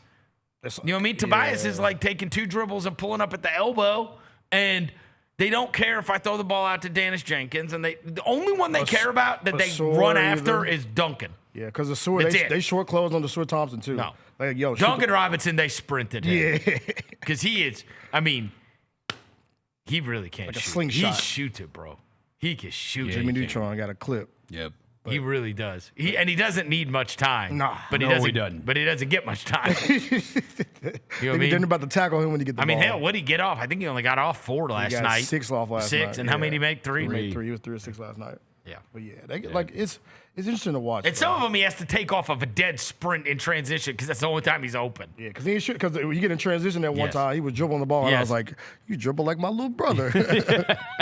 Just catch and shoot it, buddy. Catch and shoot, bro. Catch and shoot, buddy. Pistons Magic was good. The Toronto and the Cavs, we don't trust either of those teams. No, I don't. And honestly, it's wild how Colin Murray Boyles just does not look like a rookie. Like physically. Oh my God. Like he's like freaking met Evan Mobley at the rim last night. You know what he God. Freaking dog. Yeah, dude. He plays hard as hell too. But like when Darko's got them guys playing hard because they don't have the talent. But you know, like when they Mobley do that by playing hard. Like Jaron Mobley came in the league, they were both like. You could tell they look like rookies. They're super skinny, and you could be like, dude, he is not. Murray like, Boyles. Murray Boyles. They out big. there with like Jamison Battle and Jamison Battle. Wasn't Murray Boyles on a horrible college team? South Carolina. So he's on the South Carolina team 2 years ago. They were the worst so team. Bizarre. But that SEC was like literally the best conference in the history of college basketball. I got it. But you would figure if you had him, you wouldn't be horrible. You wouldn't be that they bad, were 2-pack right? for sure. Right? They were a 2-pack. Let me see. Let me look at the record. Hold on. Was that the year they went defeated? They were 0-16. They were 12-20, 2-16 in the conference. 2-6. They won 2 conference games, and they had freaking Colin Murray Boyles. Was he on the 2023 team, bros, when they were 26-8? No, I don't think so. I mean, look, they've had 2 of them. They had Gigi and him with 2 rat teams. Yeah. Because Gigi's team was awful too. Let's see roster. Let me look at the roster. That version of South Carolina was awful as well. Oh, this is baseball. I want basketball. Why are they showing me baseball? I don't care about. Is South Carolina baseball good? Yeah, I don't know why they're showing me that. I don't care about that. Are they good? I don't know. Yeah, Colin Murray was on that team. He was on that team. The 26-8 team. He was on that team. So he was on a winning team that 1 year. Then he was on a terrible team that next year. Okay. So yeah, I mean he don't look like a rookie though. But they lost in the they lost in the NCAA tournament the first round to Oregon. The first year he was at South Carolina. Was there anybody else of count on that South Carolina team? No. Like a name that you recognize? No, he's the only NBA guy. He's the only NBA guy on the Let me team. see any other name. Oh, Josh Gray. You would recognize guys from the G League. Yeah, Josh Gray. Yeah. Josh Gray, Roser's for sure. Mr. G League. Recognize Josh Gray. You did. Because you're the only one that was like, I know Jamal Cain well. I absolutely know. I've called a lot of Jamal Cain games. I've called Jamal Cain games. Absolutely have. He done knew Jonathan Simmons. Mr. Can't go back. I went to the G League. I'm not never going back. Yeah. So but yeah, they playing like dudes like Jamison Battle, who was dude number 77. I knew him too. Sandal Measures really like they playing dudes that like, what is going on? They're in a series. Oh, I like Mamu. He plays hard. But like, come on. I like a casual NBA fan is like, who is this dude on the court? No. Jakob Poeltl getting minutes for them in the playoffs. Like, what a he doing a good job. We know Jakob Poeltl. Jacoby Walter's playing playoff minutes for them. Yeah, we know Jacoby Walter though. Like these are dudes playing playoff minutes for Jacoby Walter is a first round pick. Yeah. Bro, Jamal Shed played 34 minutes. That's like, come on, bro. And scored. Oh, yeah. That's a good one too. What if like Jamal Shed turns out like friggin' Fred VanVleet, and we're like, you know what I'm saying? They actually hit it with Fred VanVleet so many years ago. Yep. Yeah. And who didn't love Jamal Shed at Houston? Oh. Yeah. Dude, it was one of those he was unbelievable. We're going to look back, and that Houston team is going to end up having like 5 pros. Yeah. I remember when he got hurt in that game against Duke in the tournament, everybody was like, no, man. He was amazing. Like everybody felt Who didn't love Jamal Shead? Everybody loved like Jamal. You said, he another dude is like he kind of like the Davion Mitchell build. Like he plays so hard, and he was so awesome at Houston. Yeah, he was. As was Mitchell at Baylor. Yep, and he'll never forget that moment too when his teammate kicked over the trash can. He picked up all the trash. That's right. That tells you like he's a good solid dude. Also, yeah, I mean he's given some hope for some of these small guys have been able to play in the playoffs, right? Yeah. Like Peyton Pritchard's gone off in a game. Jamal Shead obviously has proven his worth as a guy that you can at least give minutes to in a playoff game. Alvarado went big the other night, energy-wise so I mean, at least some of these small guys, like we're talking about the abolition of the small guard, but Reed Shepherd. Last night. Your boy has some moments. Coming and be an ankle Not biter. only is Reed Shepherd small, he's white. He got both of the double win. He got the double win. I ain't gonna lie to you. I was watching him at one point. Him and Austin Reeves look like identical twins. Who, Shepherd? Yes. Yeah. Shepherd and Reeves are guarding each other. I was like, they've got the wispy hair. Wispy hair. Like yes, it is. The no product hair. Yes. How does your hair lay down like that? At least Austin Reeves put a headband on. Huh? At least Austin Reeves put a headband on. At least he does that. What does your hair look like when it grows out? Like, have you ever grown it out? You get the Austin Reeves? That's the longest it's been in forever. You should grow yours out, bro. Get the Austin Reeves. Mine literally just. I can't remember. Mine will hang down. What happened? I have not gotten mine cut in forever. I look like Harry Potter because once our season ends, I stop caring. Yeah. Like I usually have to have my hair cut all the time because of TV and whatever. And a lot of times I could just wear the hats on the podcast or whatever. So I've just been lazy about it and haven't gone over and got my hair cut. Can y'all get playoff, for the rest of the playoffs, grow your hair out? No, I'm not going to do that. How long does your hair get? Could your I've never had my hair long. Could your hair get to does your hair grow I don't know. Because I'm not gonna lie to you. I've always been curious about white people's hair. I don't know. How does y'all's hair grow? What do you mean? How does it grow? It just grows. Just gets longer. For us, our hair goes my hair's been growing for 3 years now. If I pull my hair out, it's down. Does y'all hair go is it a bowl cut? So I look like Harry Potter. I mean, there's pictures of me from high school. My hair comes straight down, really down. Yeah. Yeah, I've never I get a rat tail too. I've never had long hair. I don't know. Yeah. You never thought I want to see how long my hair can grow. No. I've never had it be super long. Interesting. I maybe down to maybe the bridge of my nose. Just like a bob? Maybe. No, and then my hair's kind of lays down. Oh, okay. So it's not it doesn't grow out like that. Yeah, that's what I'm saying. Ours does this or this. So if you this is a great cultural discussion. It really is. If we pulled out your braids right now, what would your hair look like? My hair would be and how do you get them out? Rubber bands. Huh? Rubber bands, bro. No, dreaded. I'm saying, do you have to go somewhere to have something? Could you go home tonight and pull your hair out? Yeah, I could pull it out at the break if I wanted to. Oh, you could? Yeah. And I mean, it would take probably I would tell Jena. What would it look like? It would just be down. It would look like braids to you, but my hair's dreaded up. No. I'm saying take out the braids. Yeah, it would be. No, I would have to. That was the process to take out the dreads. My hair's dreaded. My hair's all dreaded. How long would that take? That would probably take hours. Hours? Yes. How do you do it? Because you got to comb through them. To take dreads down, you have to comb through the dreads. You do? Yeah, you have to comb. You personally or do you go somewhere and it gets done? No, you have to go somewhere professionally to do that. Okay, you would not do that yourself. That would hurt, right? No, to get your dreads taken down, you got to get them combed. Does it hurt? Yeah. I've never got them done before. I never got them one to. No, I'm saying if you tried to do it yourself, would it hurt? Oh yeah, because I'm not professional. You'd get you'd hit nerves. You've never had. This is the first time you've ever had them. Yeah, so you don't know if it's gonna hurt when they comb it out. No, I'm not. I don't even want to experience that. I'm gonna grow my hair, and if it gets too long, I'm gonna just snip it. I'm gonna just slip my dreads. You know how Bill J's hair is. But what would it look like if you got it combed out right now? Would you look like Cat Williams? Yeah, probably. Because I got a lot of hair. I'll give you. No, bro, it takes a long time, bro. I will pay you to look like it's a lot. Just for a day. And you got to pay Is that what your hair would look like, though? Cat Williams' hair? If I undid the dreads. Yes. Yeah, my hair would probably be on some It's fluffy like that. Yeah. Yeah, my hair would be on some, cross some Cat Williams. If I undid the dreads. But I'll have to undo the dreads, though. What? How much do I have to give you? Bro, you know how long that would take, bro? Do you know how funny that would be to have you? You know how hard I worked to get this hair? I understand, but you having Cat Williams hair would be the funniest thing. Roser. Yes. What would be funnier than Devin looking like Cat And then Williams? you have to talk like him for a day. I ain't got the Cat Williams voice, bro. Man. Is that really what it would look like? Yeah, if I undid the dreads, yeah. Like you would, because I think it costs a lot of money to get somebody to undo your dreads, though. Jaylon is saying in my ear that this conversation is making him uncomfortable because he's bald. He does not have hair. Yeah. He doesn't. He's jealous that you're talking about being able to get your hair combed out, and he hasn't had hair. He called me. He said, since what, you were like 8? Yes. How long you been bald, Jaylon?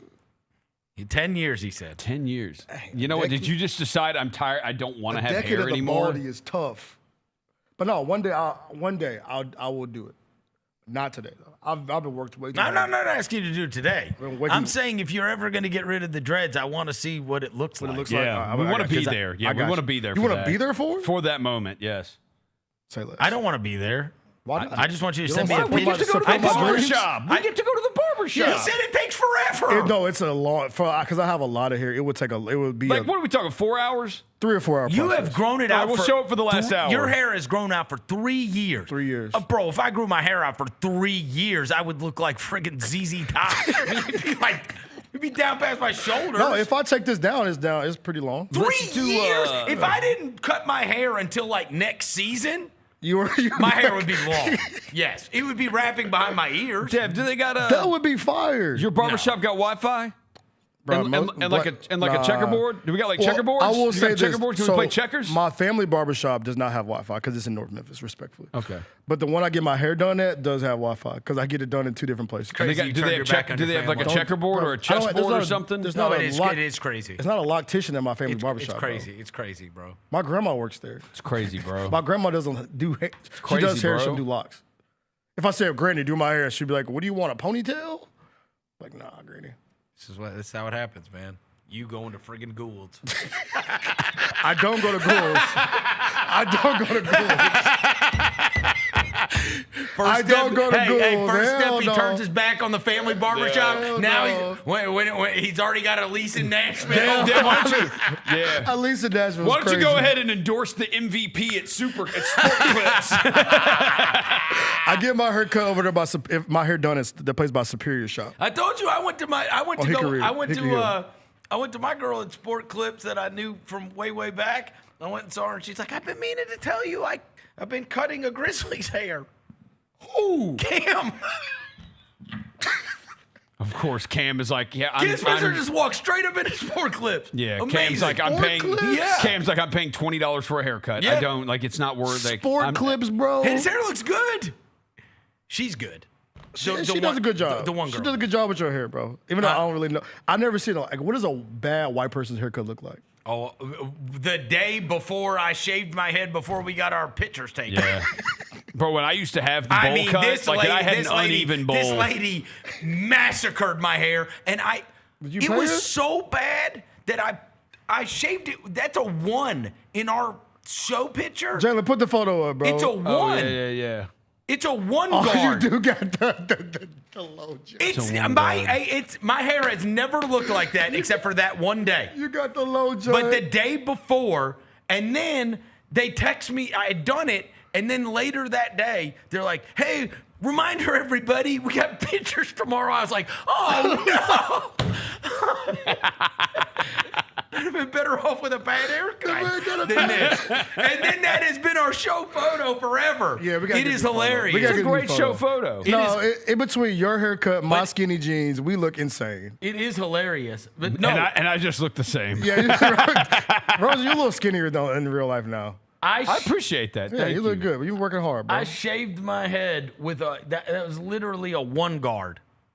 That's the military. That's how bad the haircut was. The jacket I have over my head, that's Jessica Benson's jacket. Yeah, we need new show photos. Yeah. We're gonna do it before this. And I don't know who the sunglasses are. I don't know whose those are. I don't know where we got those either. Yeah, I have no idea where we got those. I don't have that hat or hoodie anymore, or them skinny. But jeans. I needed like a hood, and I didn't have a jacket. And I was like, Jessica, let me use that. Yeah, you had a 1 guard, but that's the military. That's cut. a true story. But a military's a 2. That's how appalled I was at my haircut. Yeah. Yeah. I mean, even I just shaved it all off. I use a 3. Yeah. You cut your own hair? I cut my own hair. I have to get Jennifer to line the back up because I can't see that when I'm doing that. But I do it myself. He's got a Flowbee. He does like a mullet. No, you ever saw those Flobies? They look like what is a Flowbee? You don't remember those? No. Look it up, Jaylon. Go Put it look on up the a screen. Flowbee. You guys, I'm really old. I used to have bowl like my I'm hair. old, dude. My hair gets like a bowl cut old. when I grow it out long. I'm old, dude. And I've had a bad bowl the cut. fact that like you guys haircut didn't before. you never heard of a Flowbee. I don't know what a Flowbee is. I feel maybe like if I see the picture, I'll know. I feel like my dad. Flowbee. A Flowbee. It looked like a car wash vacuum. And there used to be infomercials for it.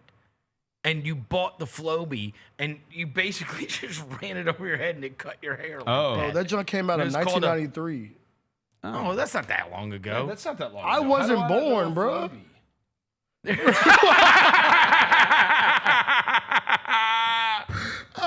That's crazy.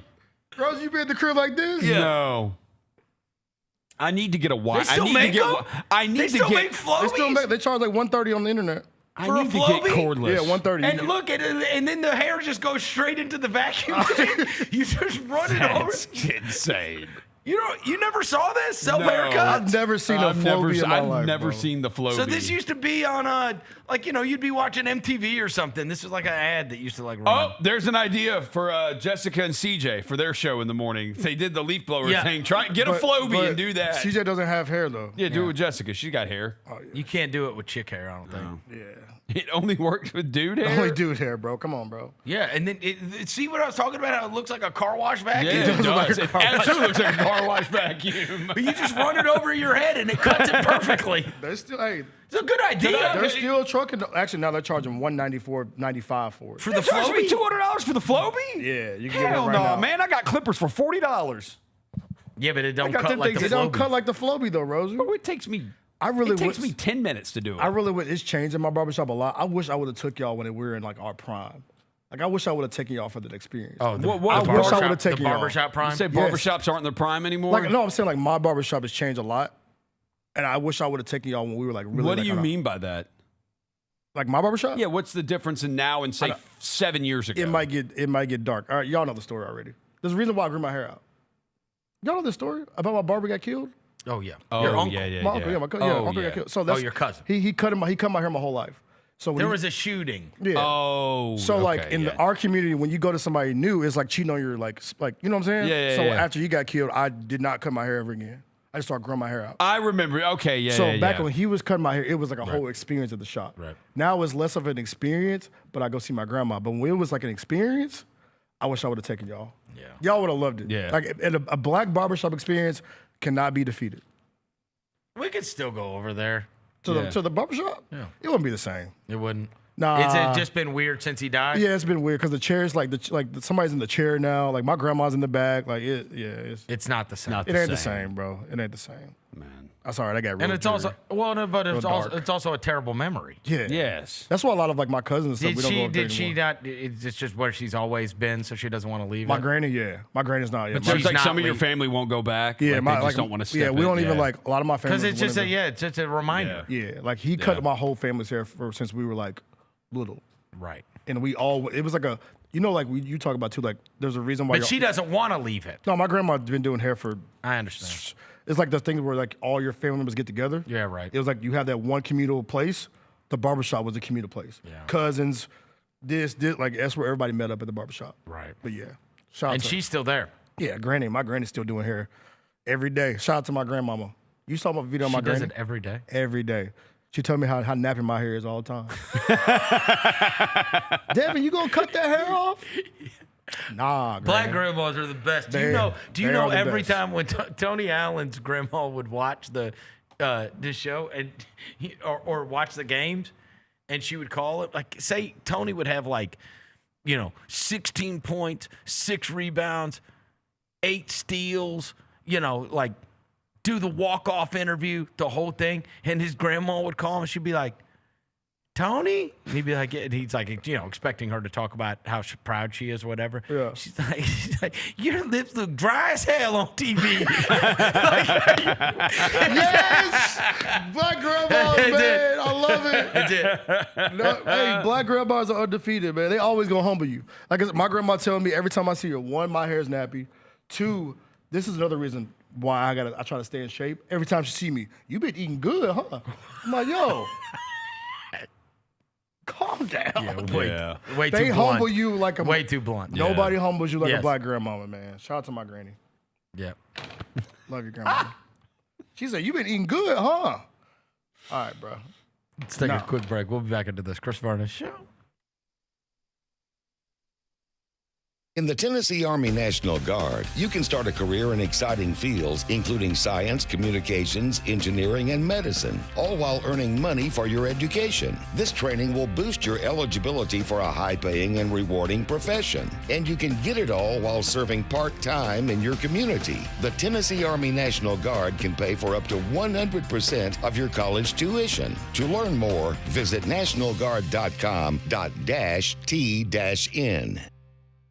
Junior Grizzlies summer camps presented by Ortho South are the key to a slam dunk summer with over a dozen 4-day camps perfect for hoopers ages 6 to 14 looking to build fundamental skills and make unforgettable memories. With camps across the Mid-South in Tennessee, Mississippi, and Arkansas, you won't have to go far for the ultimate hoops experience this summer.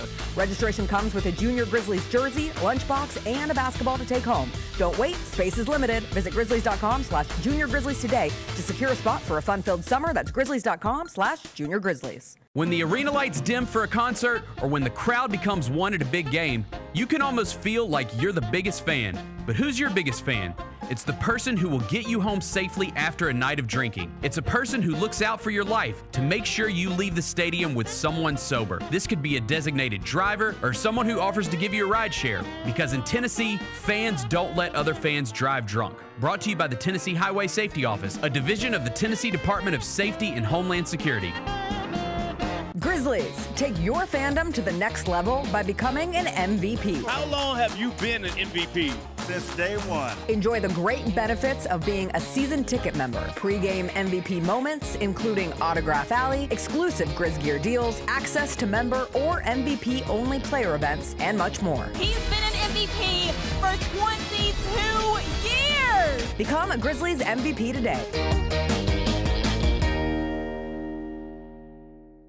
Sonic Radio. Welcome back to Sonic RNDIO. That spells radio with me, the CIO. This just in, the new Sonic $1.99 menu lets you build a crave-worthy meal for just $1.99 an item. Whether that's a creamy shake, crispy tots, or a quarter-pound double cheeseburger. This just out. Ostriches. They're mean, not very cute, and in my opinion, way too big for a bird. Don't miss the Sonic Fun 99 menu. 5 items, always $1.99. Live free, eat Sonic. Tax not included. See menu for details.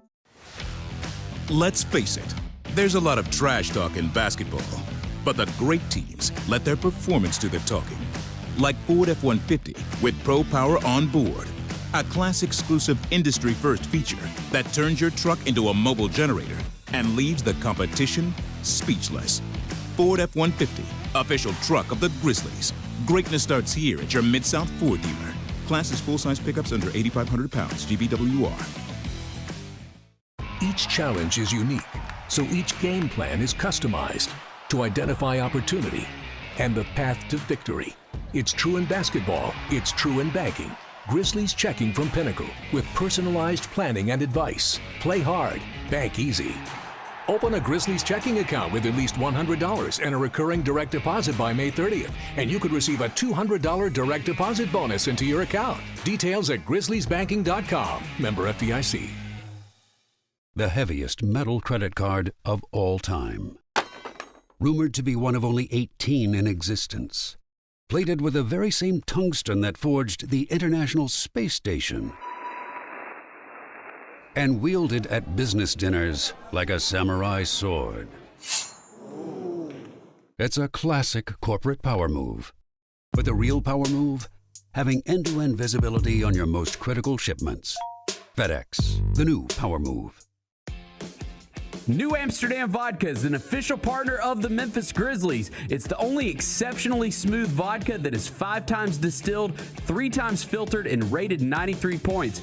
New Amsterdam believes wins big and small become legendary when you celebrate them with your crew. So here's to the blue, white, and gold, the Memphis grit and grind, and reliving winning moments big and small with Tennessee's favorite basketball team. New Amsterdam Vodka. Find your wins. Rock and Roll Hall of Fame has announced its 2026 inductees. Among the headliners, Oasis. And I'm assuming your favorite, Iron Maiden. I dabble. Oasis is the biggest act here. I don't know, man. Iron Maiden. Bro, they just did a stadium tour. So does Iron Maiden. Iron Maiden's not doing a stadium tour in the year 2026. They're playing Minglewood Hall. No, they are not. The Gary Parrish Show, live on weekdays at 10 a.m. on YouTube at Grind City Media and the official Grind City Media app.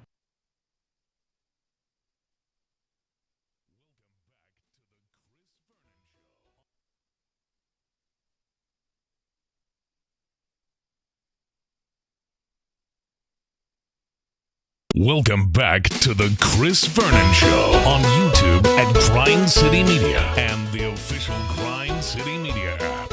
Now, back to your host, Chris On one morning Vernon. bright and clear, my old folks and I drew near, just a village down in sunny Tennessee. I'd been speeding on that train that would bring me back again to that girl I left in sunny Tennessee.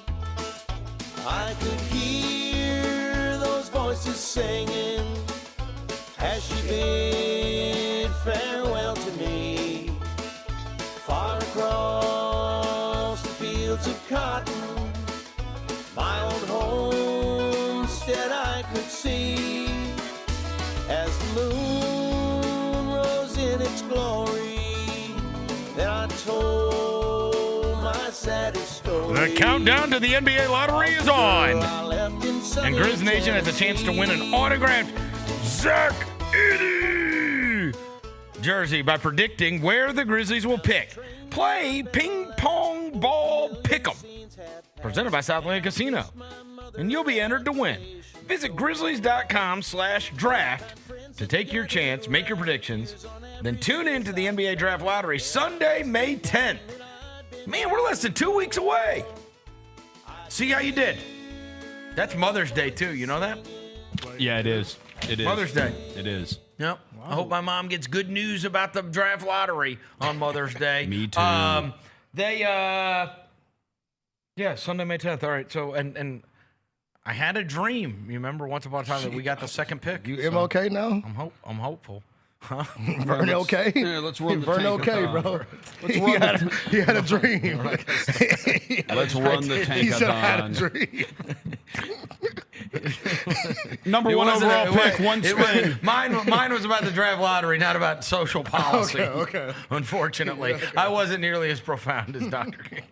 Mine was about us drafting Cameron Boozer with the second pick. Oh, man. Remember that? Yeah. I was like, number one's going to be Utah, and they're going to get to Banstead. Number two's going to be Cam Boozer. Yeah, Cam Boozer. I want Caleb Wilson if we get 2. That'd be fun. I like long, athletic, bouncy, springy. One spin, number one pick to Banstead. All right, let me do a spinny. I'll tell you this. To your point, Dev, you can't watch Caleb Wilson highlights and not want him. Like, his highlights are, like, it's just, if we're doing like who has the most fun mixtape, it's not even close. No. Like, you watch his mixtape and you're like, oh my God. Yes. 1,000 times over, you just keep saying. So, I mean, again, that is different than who is going to be the best basketball player, but there is no question his mixtape is crazy. I mean, we need in this fan base. We need some life. We need somebody to inject some life into this fan base. And he smiles. And he does. He smiles all the time. You know what I mean? All right, a couple other things I do want to get to. John Wall is taking the job at Howard as the president of basketball operations. Now, why does this matter? DC, baby. Also, I told you that we were rooting for Howard during the first 4. First person I texted this morning was our buddy, Brevin Knight. Oh. That's where Donovan is. Okay, that's tough. Donovan Knight, his son, is on the basketball staff at Howard, a team that won a tournament game. this year to get into the NCAA tournament. But how cool is that John Wall is going to be a part of Howard basketball? And obviously, John Wall, there's some of these guys, it's fascinating to me to watch it unfold. We've seen it here, obviously, with our own Tony Allen. You've seen it with Zach Randolph. And then you've seen it on the other side where post-career, you can either really help yourself or you can hurt yourself. I have told you, I think, there's no question, if Paul Pierce would have just left and just gone into obscurity, Paul Pierce is talked about in a much more reverential way than he is. Yeah. I think he has hurt his legacy by talking. Honestly, I think, and some guys, their post-career can improve what you thought about them and the perception of them. Mm-hmm. And there are some that it goes the other way. John Wall is 100% in the class of people think more highly of John Wall post-career than they did for the last 5 years of his career. He is fantastic on Amazon and also is just a mega likable person. Yeah. You know what I mean? And now he's doing this thing where he's going to go and, I mean, back to DC where he was. It's also he an was HBCU. Yeah. Right? Where he's a legend, bro. He's a legend in DC. Also, you don't do a job like this for the money. Yeah. Right.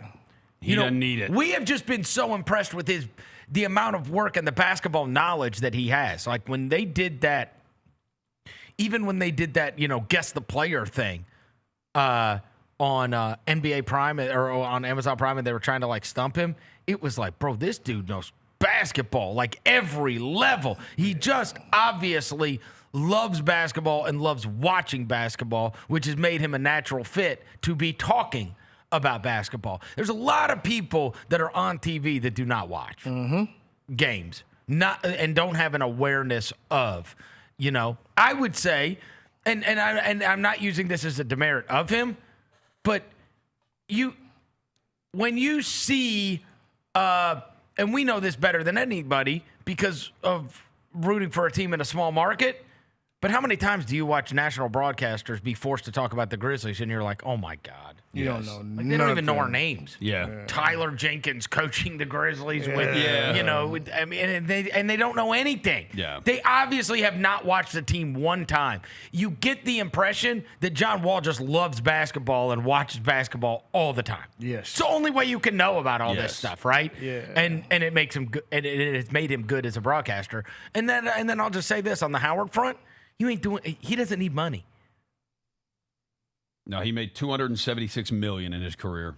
He doesn't need money. Yeah, you don't take a job at Howard as the president of basketball operations unless you're just trying to help Howard. It sounds like a guy who wants to get involved in front office stuff. Yeah. And this is my he way. loves the game so much, and you're not going man. to get to be an NBA GM right away. So start here. Yeah, because a lot of those guys are doing in football too. Like whether it's the Deshaun Jackson, Coach Prime, Eddie George. A lot of those like former players are going back to like university to give back, and then they work their way up. Well, and also this is just something you wanted that you know what it proves, and we've said this about it's the thing I love most about Penny, bro. You're only doing it because you're passionate about it. Yep, that's literally the only reason.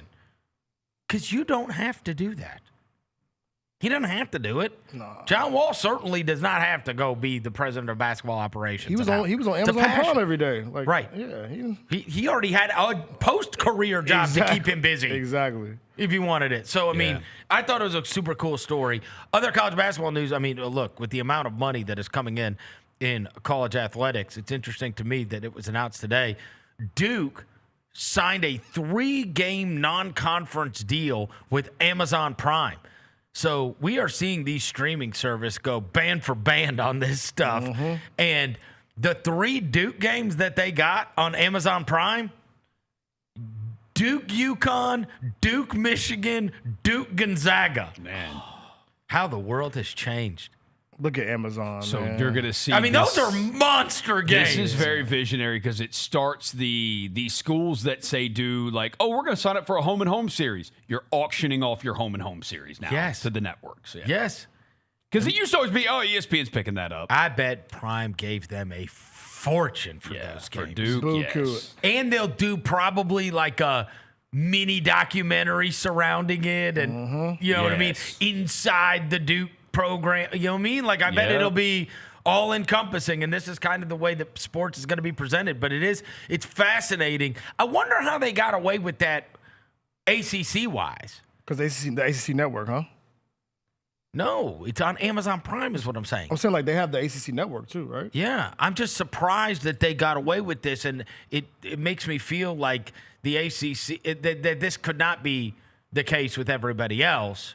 You don't get to just I got to read more into it, but what's fascinating is like how did they I know it's neutral sites, but how did they get away with?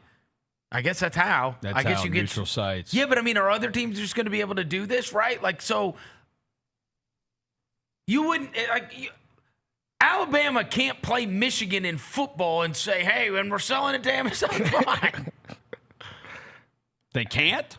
No. Why can't they? That's what we need. Because that game will be on ESPN. Oh, because they have is it conference rights? Yeah. Yeah, they have conference. Yeah, that's true. They have conference rights. That's what I'm saying. Yeah. It feels like the ACC is just like, Florida State and Clemson, bullied them to being able to do whatever they wanted to do, more payouts for whatever. And so North Carolina and Duke can do what they want to do in basketball. Yeah, and so maybe they're just like, to hell with it. You guys do what you want to do. So here's what the story says, okay?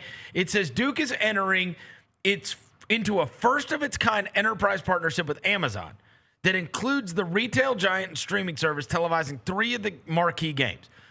They're playing UConn in Vegas. They're playing Michigan at Madison Square Garden. And they're playing Gonzaga in Detroit. It's kind of weird. Yeah, why are Duke and Gonzaga playing in Detroit? Whatever. It's part of whatever. Yeah. The Motor City Classic. The deal will include extensive NIL opportunities for Duke Athletics and is part of a broader retail partnership expected to be announced at a later date. Oh, so they're just doing a huge partnership with Amazon Prime, too. While a significant move for Duke, the agreement also represents Amazon's first foray into broadcasting live college games. They've got NFL games, which are going to be on in the 2017 season. They've got Thursday Night Football, and they've got an 11-year agreement with the NBA that says beginning next season, Prime Video will exclusively present 3 Duke neutral site non-conference games per season. So they were allowed to sell their non-conference games. Yeah. The move will raise eyebrows around college sports. The deal could end up marking a harbinger of things to come, as streamers are expected to be more aggressive in acquiring rights in upcoming collegiate sports rights discussions. Duke worked with the ACC and ESPN on future scheduling commitments in exchange for the ability to play these neutral site games, including participating in select ESPN-owned and operated neutral site events in the next 2 seasons. So basically they went to ESPN and said, hey, those games that if you let us do this, we'll play in your Maui Classic. We'll play in your, right? These are the things that you want us for. We will commit to playing in your big tournaments, right? Whatever, the coaches versus cancer and the this and the that and whatever. But even then, it's kind of odd that they would have leverage to do that and say, you know what I mean? Well, they're the biggest name in college basketball. I guess. You're right. You're right. And look, right after they did this, they just signed this 7-foot Freako kid who has to play 2 years at Duke. Jaylon, play the video. Oh, God. They signed another. Well, the other one's going back. Mbonga or whatever his name is. The big, he's going Patrick Mbonga, the guy that played last year. Yeah, and they just signed He was supposed to go in the top 20 of the draft. He was one of the guys I looked at because he was around the Grizzlies' second pick. This is the kid they signed a couple hours ago. 7-foot kid. Oh, Joaquin Boom J, bro. We got another. Is he related to Ruben? It's got to be his kid. Is he Ruben's son? Let me see if related to Boom J. Please be Ruben Boom J's son. Let me see. Hold on. He has to be. There can't be multiple Boom J. I mean, bro, No lie. The first thing I ever covered. This is where there's no one else on planet Earth that can say this. Oh my gosh, he is the son of Ruben Boom J. You're damn right. Hey, there's He no. is? Yes. All right, I'm gonna tell you something. This is gonna be a crazy story. Proving my bona fides once again that no one can say this. The Grizzlies announced they're coming to town. They do not have a gym. He's 16. It's gonna be draft workouts. So they do them over at Rhodes College. And I asked my program director, to reach out to somebody, whoever is at that time in charge of public relations for the Grizzlies, and they let me come over to the draft workouts. They're doing them over at Rhodes. And I go over there, and I see Jason Richardson versus Trenton Hassel. I see that was that draft. That's how long ago this was. Yeah. I mean, for God's sakes, Jason Richardson's kid's in the draft, or is He's in it the plays league. for the Magic? Yeah, in the league. Anyways, the second workout that I went to was Kirk Haston from Indiana, who I knew, who is now a legislator. He's in the government in Tennessee, a small town Tennessee, somewhere. But Kirk Haston, who was Big Ten Player of the Year at Indiana. And I knew Kirk because Kirk, his college girlfriend, was a girl I went to college with. So he was at Indiana at the time, but he would come back home and he was around. He's in Congress. He's in Congress? Yeah, House of Representatives. Okay. Yeah. And he was around. So anyways, I knew Kirk in college. And then I go to the thing. Bro, it is Kirk Haston versus Ruben Boom J. This is the first Grizzlies workout. And Ruben Boom J. they do this deal where they have to go up against each other. And I'll never forget this. And they throw it to him, and then you have to make a post move and score. And Kirk Haston had this great footwork, and he was a real old school big guy, whatever. Yeah. Bro, Ruben Boom J. was throwing up hooks and all this crap, and everything went in. And Kirk Haston's I'm at the workout, he's looking over at me, and he's like, what is going on? Yeah. This guy sucks, and he is making everything. Kirk would be guarding him, whatever, and throw him some hook shot. Everything went in. Everything. He went. I think he got drafted by the Blazers. Second round. Second round, 50th pick. And Kirk, we talk about guys that 2 years in the league. Things go the wrong way for you, and sometimes it can be all dependent on where you went. He got drafted high by Charlotte. And Paul Silas thought he stunk, and so his career was over. Seriously, I don't even think Kirk lasted 4 years. He played 2 years. Yeah, yeah. It was over. 01, 02, 02, 03. He played. That was it. 27 games in 2 years. No, that was it. He shot 28% from the field. He's in Tennessee Congress now. He shot 11% from the field his second year. And then he played in the D League. And he was awesome in the D League when it was the D League. Averaged 16 and 8, was first team all D League, and then he had a knee injury, and then he went and played, it looks like, in Italy. He went and played in Italy, and then he came back to Tennessee because he had another knee injury. Yeah, his career was over at that point. He lives in small town Tennessee. He's a super sweet guy. Yeah, that's he so worked crazy. out. The crazy story is he worked out against Ruben Boom J. And you just told me Ruben Boom J's kid is now going to Duke. Yeah, and he hasn't played 2 years because he's 16. So just imagine that in 2 years. Oh, he committed, but he's not even coming for 2 years? No, he's playing. No, he has to be at Duke for 2 years. Yeah, because he's 16. He doesn't turn 17 till late May. So he has to be at Duke for 2 years. So he's got to be at Duke for 2 years. Yeah, play that again, Jaylon. They're going to have this dude. FC Barcelona. This dude right here for 2 years, bro. Duke so is. That's what's scary. So they're going and taking kids from FC Barcelona now. They're going to have this for 2 years, bro. So there's this other guy. Well, the Finnish freak from that Calipari just got was a EuroLeague guy, right? So there's another He's one playing too. in Eurobasket. Yeah. This dude, they're going to have this dude for. Oh. Ruben Boom J's kid. Yeah, but Yeah, 7 can you give me a close up of him? Can I see him? Let me see our photo. Let me see. I'll find a photo of Jaylon real quick. Oh snap! His mom's got to be white because he is. Ruben Boom J is dark as night, and he's Cameroon. And he's from Cameroon too, so he's dark. Yeah, he's. Let's see.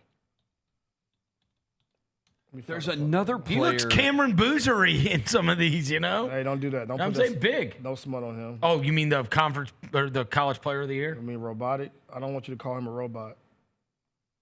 How dare you? We probably gonna end up on our team, huh? Now I'm talking crazy. So there's this other, and how I don't know how real this is. That's how it happens. It happened with Zach Edey. It happens with Ty Jerome. Like every time you say something, every time. If we put hey, look, I'm just gonna say, if he ends up on our team, puts a Grizzly uniform, I mess with him. It's my guy. It's my guy. Yeah, Jaylon, I'll just send Jaylon a photo of him. He is kind of like light skinned. So there's this other guy who plays for Valencia in the EuroLeague. His name's Gene Montero. And he's apparently getting offers. Some reporter in Greece reported he has gotten at least a couple of teams that have offered him like $4 million. Oh my God! Don't laugh at him, bro. Mushroom head. What is that head, bro? You look like a piece of broccoli. All right, I'm out. Broccoli head ass dude. He said broccoli head ass dude. I'm out, bro. You look like Toad. Come on, bro. In Mario Kart. Jaqueen, bro. You look like Toad in Mario Kart. Don't drop a banana peel. Yeah, Jaqueen, bro. Jaqueen's a dope name, bro. I'm gonna throw a shell at him. like a '90s R&B singer. Jaqueen, Jamiroquai. Jamiroquai. Jaqueen. But yeah, his wife, her name is Emily. Oh, okay. All right. Two other college sports things that I do want to mention real quickly. First of all, Greg Sankey, the commissioner of the SEC, was on with Paul Feinbaum yesterday, and though this has not been reported or talked about, Greg Sankey went ahead and talked about it on Paul Feinbaum in passing, and then people picked up on it as he talked about it in passing. Check this. So I was asked on the way out, did you talk about like eliminating Tuesday ranking shows? We really did not. We talked about the schedule of those shows, but we did not talk about whether those exist or not. We had a brief conversation about format. Really understanding the timing of decisions that relate to the 2027 season. So by the end of November, I think December 1st is the actual date, we'd have to make a decision if we vary from 12. And last year decided to not vary from the 12-team format. I think those were the two kind of key issues. And the discussion around bowl games. So there are some differences. It's interesting next year, the opportunity for the 1 seed to pick its path. The location of its quarterfinal bowl and the location of its semifinal bowl, and then the 2 seed to have a quarterfinal bowl option and obviously placed in the semifinal bowl. So we talked about those logistical issues. Really good TV success, really good attendance success last year, and how do we continue to build? Those are the real key topics. Okay, this is super fascinating, right? like where that. you are going to be able to pick your spots if you are the highest ranked teams for the quarterfinal and the semifinal. And the first thing that ran into my mind when I heard that was Joy, who works with us here, who is brought us back the Indiana gear and is Indiana to the core, and she traveled to the games to go watch the college football playoff, and if you go back to the game, you will find the place was slammed with Indiana fans versus Alabama. And I do wonder if part of it is a reaction to, right? Because Alabama fans sat there and said, well, we'll go to the next round, right? If it ends up back at wherever it was, Miami or wherever it was, we'll go to that one. But they didn't go out to Pasadena. Yeah. Indiana fans hadn't been there in 100 years, so they all just took over. Yeah. Indiana was taking over stadiums. Like, truly, taking over stadiums. You were like, what the hell? But that's what it's like when you hadn't, you got a chance at an undefeated season, and you got the Heisman Trophy winner, and your team this is the first time they've ever done it, right? Like, it's history. Bama fans, if you've been a big Bama fan, you have traveled to 1,000 of these games. I've done that. You know what I mean? And I do wonder if part of it is, right, like that the Indiana story is few and far between. And it's like, it's better if you can have these teams pick locales that their teams can go to, right? Yeah. Because you can't be counting on Indiana you know, that was like a Haley's Comet thing, right? Yeah. Where you're going to be able to get. I mean, you remember she told us they bought Miami Hurricanes season tickets. They owned Miami because that was the only way they could get in to the Indiana-Miami game. Right. Yep. So they have there's a ton of Indiana fans with Miami season tickets. Because if you bought Miami season tickets, that gave you your path to be able to buy national championship tickets. Yeah. And so that's what they did. Because that was not an overwhelmingly Miami crowd in that one. Indiana just kept taking it over. But I like that. That is a good change. I like that the 1 and 2 seeds are going to be able to pick their spots. Yeah. Right? Like it's going to go in order, right? So if it's next year it's going to be like New Orleans, Texas, Pasadena, and Miami or wherever the other one is, right? But you know, if you're a Southern team, like let's say it's Texas and Arch Manning, whatever, and they run the table or they're at the very top, they sit there and they go, no, we want Texas, right? Or they want, if you're LSU, you want New Orleans, or if you're Alabama or Georgia or wherever, right? Your fans can all go. Yeah. If you're playing in the quarterfinals. Because their first round game they don't even get to play in, which is like a home game. So you like take away a home game from them, right? Because their first round game is a home game. So it's kind of you're not taking it away. I'm saying because the first one, they get a bye anyway, so they don't get to play home game. And then they get to choose a spot where they're going to play, so that their fans get to go. Right. That's right. Tough. I liked it too. And then one more. This is a terrible college story. Oliver Rue. The 7'9" guy? He went to UC Irvine? Yeah, that's lame. I saw that. I wish I would have reached out. Yeah, you should have. I know. That's my mistake. Go grab this 7'9" guy. That's my mistake. I screwed up. By the way, Greg Sankey hat. I need that camo SEC hat. You like that? That's a good hat, bro. It's a good hat. Great hat. Camo SEC. You would be the only black guy in the world wearing a camo SEC hat. That is cap. You've been to enough SEC games. That is. Come on, bro. There's a dude in Austin. You and Shabuzi. There's a dude in Austin right now. Hey, put that hat back up there, Jaylon. Put that hat back up there, bro. I need that camo SEC hat. That's called the Shabuzi. The Shabuzi hat. You, Shabuzi, and Darius Rucker. It's a brother got some dip in his mouth right now that want that SEC camo hat that Greg Sankey got. You, Shabuzi. Look at that hat, bro. That's a hard-ass hat, bro. You, Shabuzi, and Darius Rucker. Rock the hell out that hat. Come on, bro. Rock that. Look, the SEC puts it on sale. I will rock What's that. What's happened to him, bro? He wants Luke Combs' hat. This man wants Greg Sankey's hat. What is that, Oncast? What is happening? I can swag that hat out. I can swag out an SEC camo hat, bro. I'm telling you. Hey, by the way, before we get out of here, I want you to break this down. You can't wear an SEC hat. It's like Rob Lowe wearing the NFL. Why? I'm rooting for everybody. Yeah, man, come on now. Shout out to the SEC. I want to ask you though, is Live about to be broken up? It's done. No, it's done. They lost the funding. Well, they did the cockamamie. We're gonna go hit the ground running, and it's like once those guys backed out, the Saudi the investment fund. Once they backed out. Bro, nobody is putting money up for that. It's over with. No, and the commissioner of the PGA has already said that he's already gotten tons of calls from agents and whatever. Oh. Yeah, they're trying, and I mean, they tried to make it easy, easier for Brooks and Patrick Reed and some of those guys they wanted back. Rom. I mean, the only ones that are now left, but they tried to make it easy, and then those guys, said, well, we still got our contracts, right? Yeah. So they didn't do it. But the ones you really want back, honestly, are DeChambeau, Rom, Tyrrell Hatton. Yeah. Maybe some of the younger guys like a David Puig or like one of those guys, Puig, one of those younger guys. Joaquin Neiman. Yeah. Right? Would want him back. But there's not that many, honestly, that would move the needle at all. Obviously, Rom and DeChambeau move the needle in a big way. Do you think they'll be allowed to come back? I think it'll make it hard as hell. They're going to make him qualify, I bet. Yeah. Really? Yeah. They're not just going to give him the card back? Like for my buddy, yeah. I'll reach out to him. I'll find out. Harold Varner? Yeah. Yeah, they'll make it hell for Harold to go back. Give him the... Because Harold got paid a fortune. Yeah.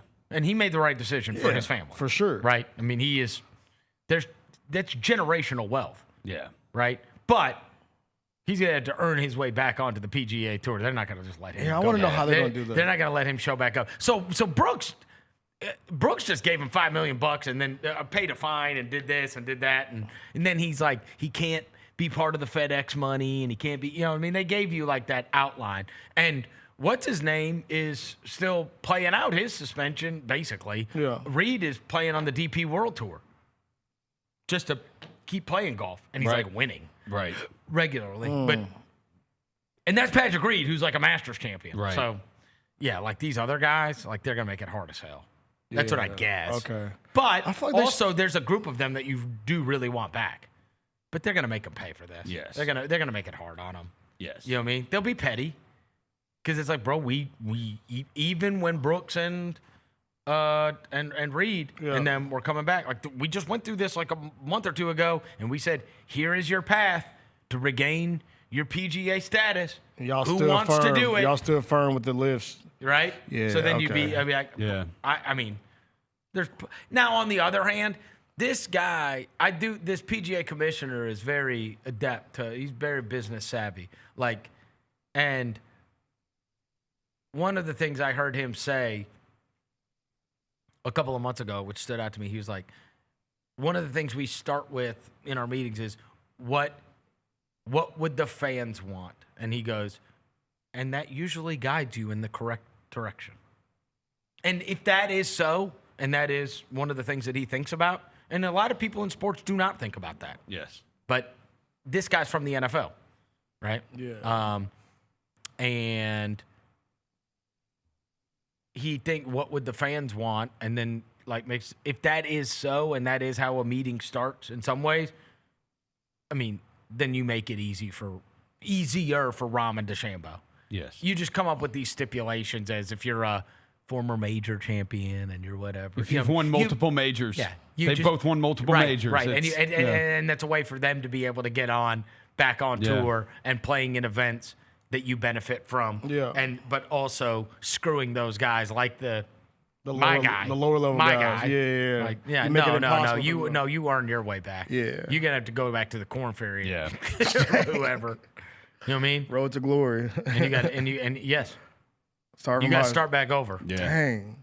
Right? That's what I think. The Dustin Johnson would be interesting. Yeah, that's another one, but he's not very good now. No. But he has won multiple majors, like, so I mean, and if he's they made it mega easy famous. for him. He's mega famous. He is a name. Because I feel like he is one of those guys that, like, if you're walking around the tournament, you stop and watch. Yes. Right? There's a lot of guys you blow past. Well, not anymore. Not at our tournament, because, I mean, our tournament is loaded. We get the 70 best, so you're pretty much every hole there's somebody worth watching. But DeChambeau and Rahm are the two. Those are the two main ones that are probably. Yeah, those other ones, like the Neiman and Hatton and whatever, they're cool and they're fine, but, like, they don't move the knee. Like, you don't sell an extra ticket because you announce Tyrell Hatton's coming to Memphis. You do sell tickets if you say Bryson DeChambeau is. You think Phil wants to come and John back? Rahm. You think Phil's done or he wants to come back? No, he's done. Yeah. And he's got some kind of personal thing going on. They got some kind of like medical thing going on with their family and Okay. Yeah, I saw it on my time. I was like, y'all golf. No, it's going to be about gone. the golf thing. They canceled it. That's why. It all happened. So first they had an event going on this week in New Orleans and they canceled it. Oh. And then it comes out that the Saudi group is done funding it. Well, if they're done funding it, they ain't. I know they put out a press release saying they're going to go find funding. The hell you are. Yeah, all right, good luck, bro. He Call loses Klarna. money. Yeah. Hey, does anybody want this totally non-profitable business? This fake golf league? Oh, Cam Smith, too. Oh, yeah, Cam Smith. Okay, I know him. He hadn't been good either, though, has he? Yeah, he won that one. No. What he won, the British? Was Hey, it the British he won? Hey, you find out about people when they cash out. Yeah. Sometimes. Do you care about still being the best of the best? Yeah. Or was it You're just trying to get paid. end of the rainbow? Yeah. You just want that cash. Seems like he hit the end of the, you know what I mean? Yeah. Yeah. All right, it's going to do it for today's show. Thanks to Devin Walker. Thanks to John Roser across the glass. Thanks to Jaylon back in the studio. Until tomorrow, we gone.